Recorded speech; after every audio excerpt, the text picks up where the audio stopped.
You can play this message to everyone who attends the Latifiyya and send it around to everyone you know. Everyone who attends the Latifiyya or any other gathering of the Tariqah should be completely and absolutely reserved and formal with the opposite sex. No joking with the opposite sex. And no talk about dunya things, or think the rain will hurt the rhubarb, or what do you like? Do you like this cream better or that cream better? All of this is inappropriate and un-Islamic. Un-Islamic means makruh or haram. Secondly, there should be no unnecessary talking at all between men and women. For example, Sahel has a cook that comes in the afternoon to spare her some labors. Sometimes I come in and give instructions. I don't look at the person.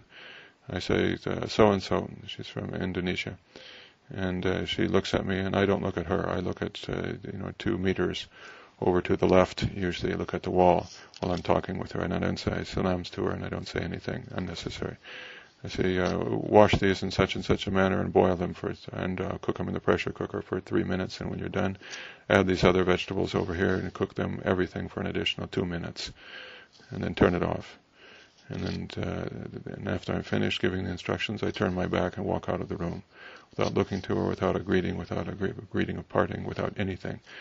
So this is the way that I recommend to all of my murids. This is the adab of Islam.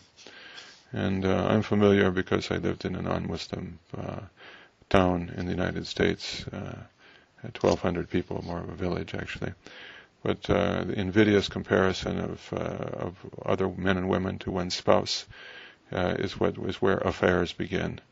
The men and women who were respectable citizens of our little town, and this was 30 years ago when they were more respectable than they are today. They used to have activities that were shared, mixed activities, ikhtilat, that were such as card parties. And, they play, not gambling, but just, bridge or something like that.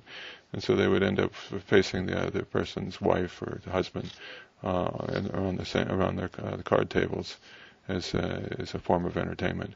And there was much invidious comparison. Well, he talks more cleverly than my husband. And, she looks better than my wife. Or she looks better than as good as my wife used to look 10 years ago. Or something like this. And so they compare, and adultery happened. And this is what Islam protects us. We have the niqab, and we have the hijab, and we don't mix. And when we have shared activities, you should put a sofa in the middle of the room, and men sit on one side and women on the other, and or some similar thing. When we have the sohbas, you can see that we don't yuck it up with each other. And so this is of the adab of Islam, and this is why that when there's boy-girl issues and there's young people together, for example, in Hai and here in the neighborhood, we have all of the women wear the niqab, despite the fact that my wife, when she's traveling in a Western country, in airports or so forth, she doesn't wear the niqab on her face, but only wears the hijab, the proper hijab that shows her hands and her face.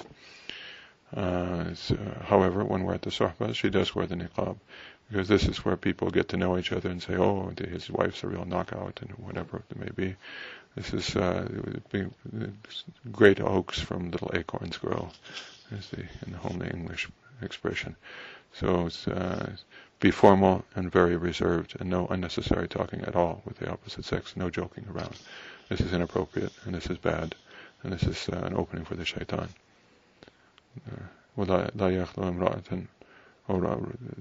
How is it?